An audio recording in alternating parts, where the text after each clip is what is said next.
राधे राधे, जय श्री कृष्णा।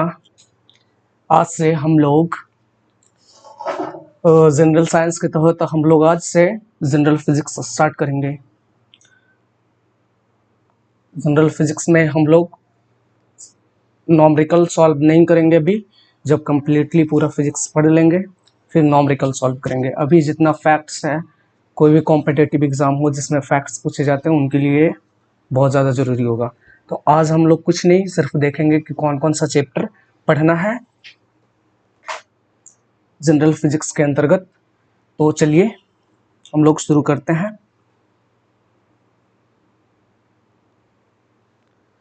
फिजिक्स का अर्थ, सबसे पहले हम देखते हैं फिजिक्स का मीनिंग क्या होता है। पेन का कलर चेंज कर लेते हैं, 2 सेकेंड। भाई चलिए, तो जो फिजिक्स वर्ड है ना, वो ग्रीक भाषा के फ्यूसिस क्या है ये? फ्यूसिस। जो हमारा फिजिक्स है वो ग्रीक भाषा के फ्यूसिस से आया है, जिसका मतलब होता है नेचर या नेचुरल ऑर्डर, या बोल सकते हैं क्या, नेचुरल ऑर्डर।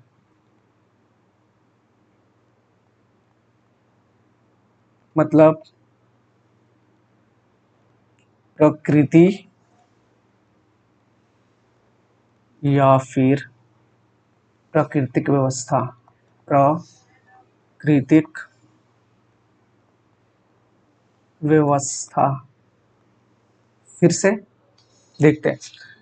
हम जब फिजिक्स स्टार्ट कर रहे हैं तो सबसे पहले जानना क्या जरूरी है कि फिजिक्स का अर्थ क्या होता है। तो हम देखेंगे जो ग्रीक भाषा है उसका एक शब्द है फ्यूसिस, उससे निकला है फिजिक्स, जिसका मतलब होता है नेचर या नेचुरल ऑर्डर। मतलब हम कह सकते हैं कि प्रकृति या प्राकृतिक व्यवस्था। और यहाँ पे हम अगर देखें, फिर से कलर चेंज करते हैं ताकि और क्लियर से समझ में आए। अगर यहाँ हम देखें कि ये प्राकृतिक व्यवस्था क्या होता है।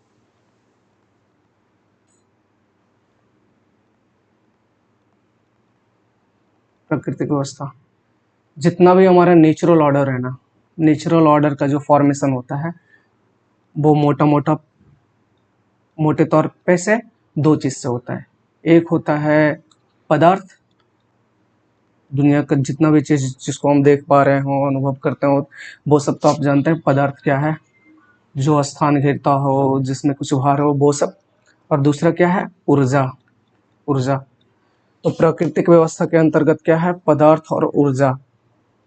तो हम क्यों बोलेंगे कि फिजिक्स जो है फ्यूसिस से निकला है, जिसका मतलब नेचर या नेचुरल ऑर्डर होता है। तो इससे क्या पता लगा कि प्राकृतिक व्यवस्था से क्या होगा। प्राकृतिक व्यवस्था में क्या होता है, पदार्थ होता है और ऊर्जा होता है। तो हम फिजिक्स को अगर डिफाइन करने का कोशिश करें तो हम बोल सकते हैं कि पदार्थ तथा ऊर्जा के अंतर संबंधों का वैज्ञानिक अध्ययन ही क्या कहलाता है, भौतिकी या फिजिक्स कहलाता है। भौतिकी या फिर क्या, फिजिक्स कहलाता है। क्या फिर से हम रिकॉल कर ले, जो फिजिक्स है उसका उत्पत्ति कहाँ से हुआ है, ग्रीक शब्द का फ्यूसिस शब्द से हुआ है, जिसका मतलब नेचर या नेचुरल ऑर्डर होता है। नेचर प्रकृति या प्राकृतिक व्यवस्था। तो प्राकृतिक व्यवस्था में दो चीज मोटे तौर पे देखने को मिलता है, एक ऊर्जा और एक क्या, पदार्थ। तो ऊर्जा और पदार्थ के अंतर संबंधों का वैज्ञानिक अध्ययन ही फिजिक्स है। कैसे हम समझते हैं, नेक्स्ट एग्जांपल देखते हैं। हम कंसीडर करते हैं एक बॉल है,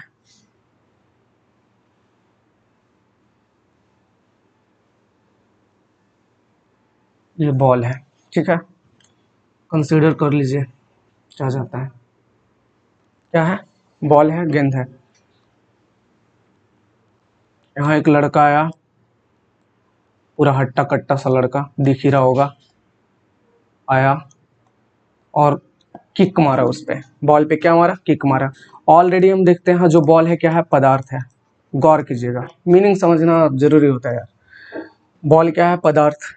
ये इंसान भी दिख रहा है, वो क्या है, पदार्थ। अब जब इसको किक मारता है तो यहाँ पे इसको क्या देता है, कुछ एनर्जी देता है, मतलब कुछ ऊर्जा देता है। और किक के बाद बॉल क्या ट्रेवल कर जाता है आगे की ओर।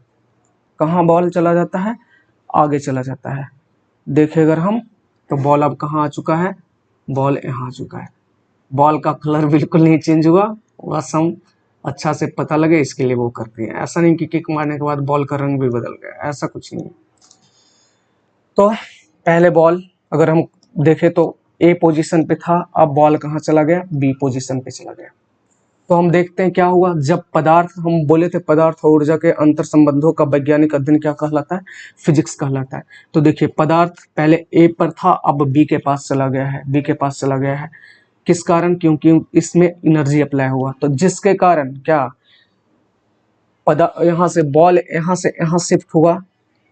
इसका जब हम साइंटिफिक स्टडी करेंगे कि क्यों शिफ्ट हुआ, क्या क्या चीज़ था इसमें, किस कारण से यहाँ गया, इधर क्यों नहीं गया, या फिर इधर क्यों नहीं गया, या फिर लौट के इधर ही क्यों नहीं आया।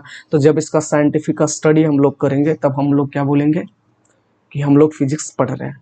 तो चलिए आगे बढ़ते हैं और देखते हैं हमको फिजिक्स में क्या क्या पढ़ना होता है।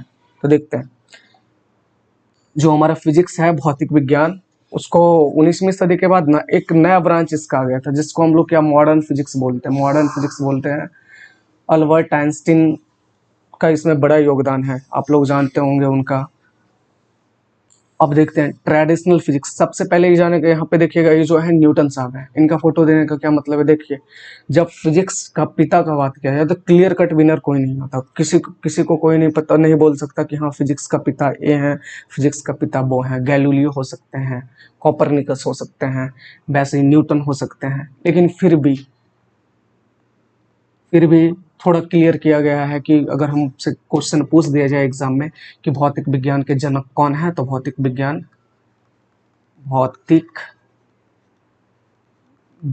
का जनक कौन है, तो भौतिक विज्ञान के जनक कौन होंगे, न्यूटन।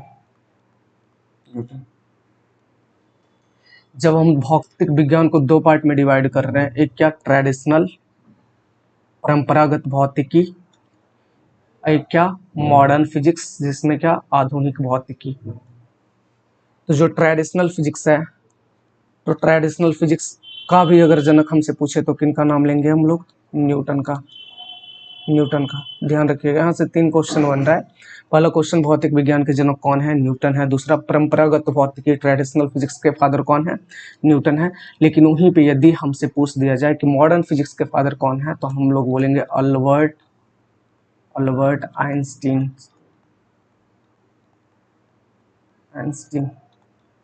अल्बर्ट आइंस्टीन कौन है, पता ही है, पता होगा आप लोग को, जो E=mc² बताया और फोटो इलेक्ट्रिक इफेक्ट के बारे में बताएं। क्या, फोटो इलेक्ट्रिक इफेक्ट।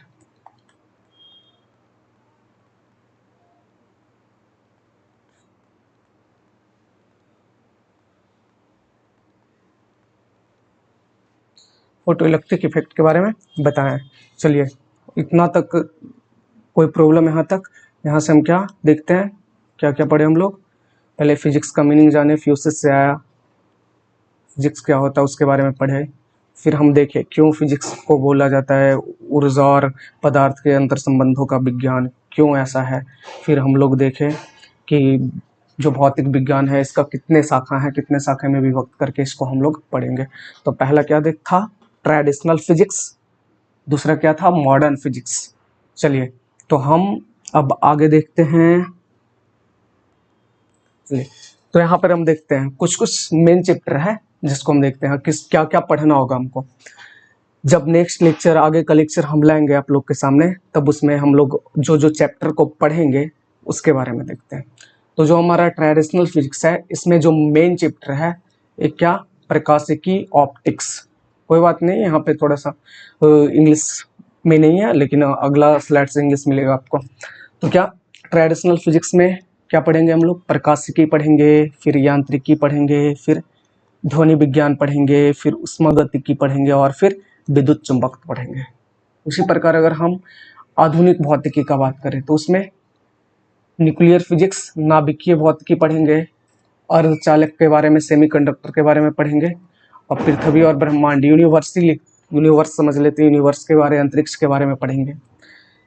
तो फिर से देखिएगा, जो प्रकाशिकी है, यांत्रिकी है, ध्वनि है, ऊष्मागतिकी या विद्युत चुंबकत्व है, ये सब किसका पार्ट हुआ? ये सब पार्ट हुआ परंपरागत भौतिकी का, ट्रेडिशनल फिजिक्स का।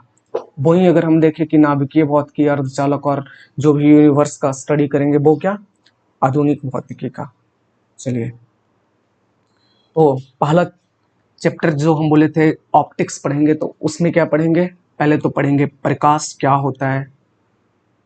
क्या पढ़ेंगे? प्रकाश क्या होता है। बहुत सारा साइंटिस्ट क्या इसके बारे में बोले हैं वो सब पढ़ेंगे। दूसरा, जब हम प्रकाश के बारे में ठीक ठाक जान लेंगे कि प्रकाश क्या होता है, हम यहाँ पे आपको लेक्चर पूरा प्रकाश नहीं बता रहे हैं क्योंकि आगे बताना होगा आपको। अभी सिर्फ इंट्रोडक्शन चल रहा है चैप्टर का। और एक चीज़, हाँ, और एक चीज़ आप लोग ध्यान दीजिएगा, जो भी हमारा सीखने का प्रोसेस होता है ना, जो सीखने का प्रोसेस होता है, सीखने का प्रोसेस होता है वो depends on 3H। H for hearing, मतलब सुनने से, जो कुछ भी हम पढ़ा रहे हैं उसको ध्यान से सुने। H फॉर हेड, मतलब मस्तिष्क में क्या करेंगे? प्रोसेस करेंगे। पहले H फॉर हियरिंग, मतलब सुनेंगे, ध्यान से सुनेंगे जो भी पढ़ाया जा रहा हो, फिर उसको प्रोसेस करेंगे कहाँ? दिमाग में। और लास्ट क्या होता है? हैंड, मतलब हैंड से क्या करेंगे हम लोग? लिखने का कोशिश करेंगे। तो याद रखिएगा, जो कुछ भी हम पढ़ा रहे हैं उसमें आपको क्या करना हो, पहले आप ध्यान से सुनिएगा, प्रोसेस कीजिएगा दिमाग में और फिर लिखिएगा। जैसे जैसे हम पढ़ाते जाते हैं आप लिखते जाइएगा। चलिए, फिर हम क्या पढ़ेंगे? प्रकाश का परावर्तन पढ़ेंगे। प्रकाश का परावर्तन पढ़ेंगे, इसमें भी हम पढ़ेंगे समतल दर्पण में, उत्तल दर्पण में, अवतल दर्पण में। फिर प्रकाश का अपवर्तन पढ़ेंगे। इधर अगर हम देख ले तो लाइट्स के बारे में लाइट पढ़ेंगे। फिर क्या पढ़ेंगे? रिफ्लेक्शन ऑफ लाइट पढ़ेंगे। फिर क्या? रिफ्रैक्शन ऑफ लाइट पढ़ेंगे।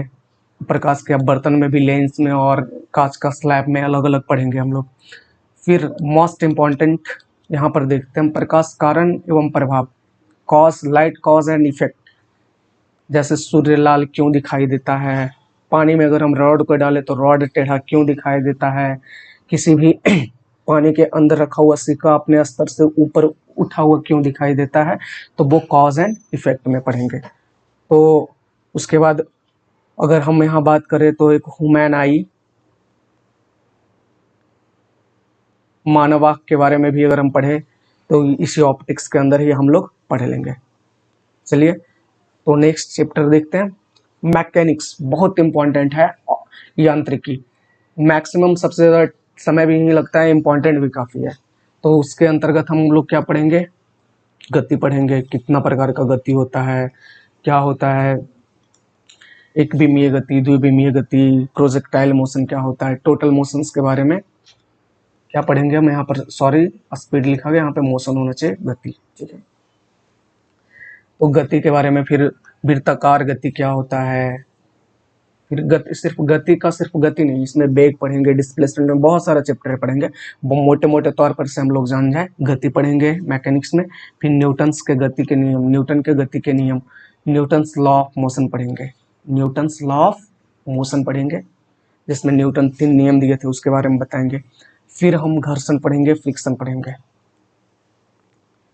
उसके बाद ग्रेविटेशन, कार्य ऊर्जा और शक्ति, और द्रव्यों का यांत्रिक गुण, मतलब gravity, work energy and power and mechanical properties of fluids पढ़ेंगे। तो ये सब क्या किसका पार्ट्स होगा? मैकेनिक्स का। हम इसलिए बता रहे हैं ताकि आप आज से जो हम सीरीज स्टार्ट कर रहे हैं तो उसमें सिस्टमेटिक ढंग से हम क्लियर करते हुए, बेहतरीन ढंग से बताते हुए आगे बढ़ेंगे। तो उसके पहले ये जानकारी जरूर होना चाहिए कि कौन कौन सा चैप्टर पढ़ना है। तो वो बस समझ लीजिए, हम चैप्टर का इंट्रोडक्शन नहीं कर रहे, बस आपके पास चैप्टर ला रहे हैं कि ये पढ़ना है। अगर कोई पढ़े हुए होंगे तो उनको पता होगा, अगर कोई नहीं पढ़े हुए तो आप धीरज रखिए और वो नोट करते जाइए, जैसे हम बता रहे हैं नोट करते जाइए और फिर हम एक एक करके सबको पढ़ा देंगे। अब यहाँ पर हम ध्वनि विज्ञान देखेंगे। ध्वनि विज्ञान में क्या क्या पढ़ना होगा, जब हम 2 सेकंड फिर से देख लीजिएगा, भूलिएगा नहीं यहाँ पे। पहले हम ऑप्टिक्स में क्या क्या पढ़े, प्रकाश का प्रवर्तन, प्रकाश का अपवर्तन, प्रकाश क्या होता है, प्रकाश का कारण एवं प्रभाव पढ़ेंगे। फिर अगर हम मैकेनिक्स में आए तो हम गति पढ़ेंगे, न्यूटन के गति का नियम पढ़ेंगे, घर्षण पढ़ेंगे, गुरुत्वाकर्षण पढ़ेंगे, कार्य ऊर्जा एवं शक्ति पढ़ेंगे, द्रव्यों का यांत्रिक गुण पढ़ेंगे।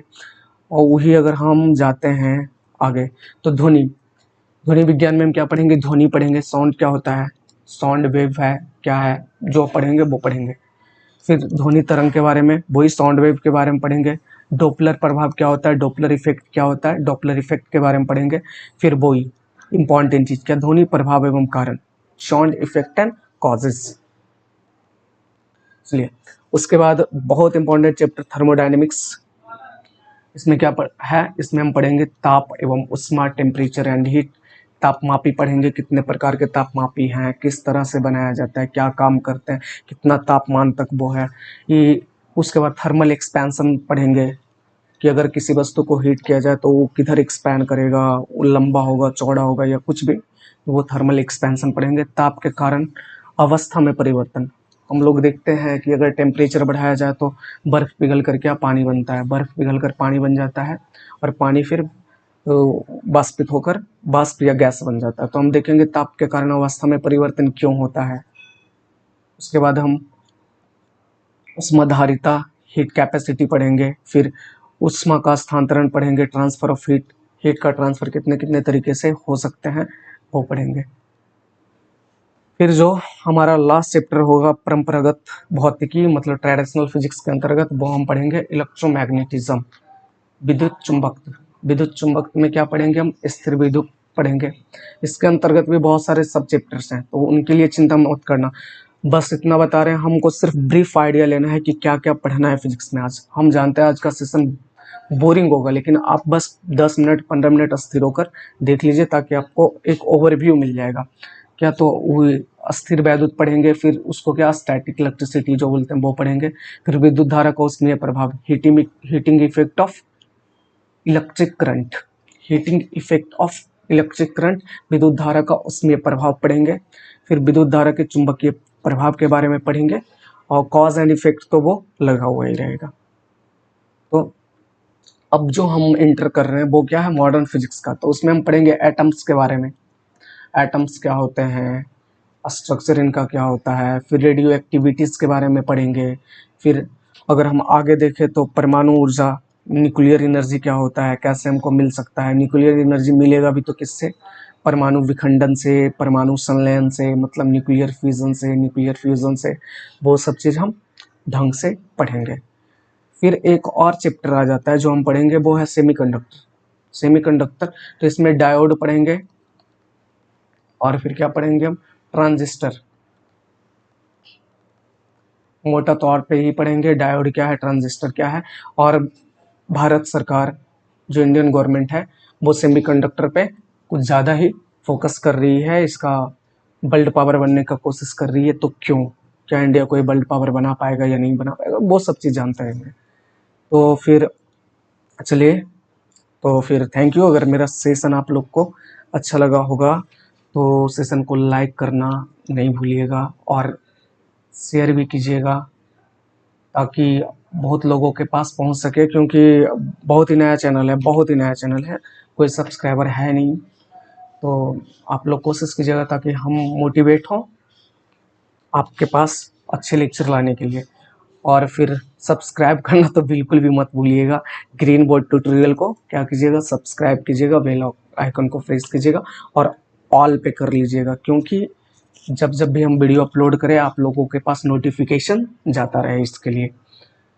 चलिए, तो फिर थैंक यू फॉर वाचिंग।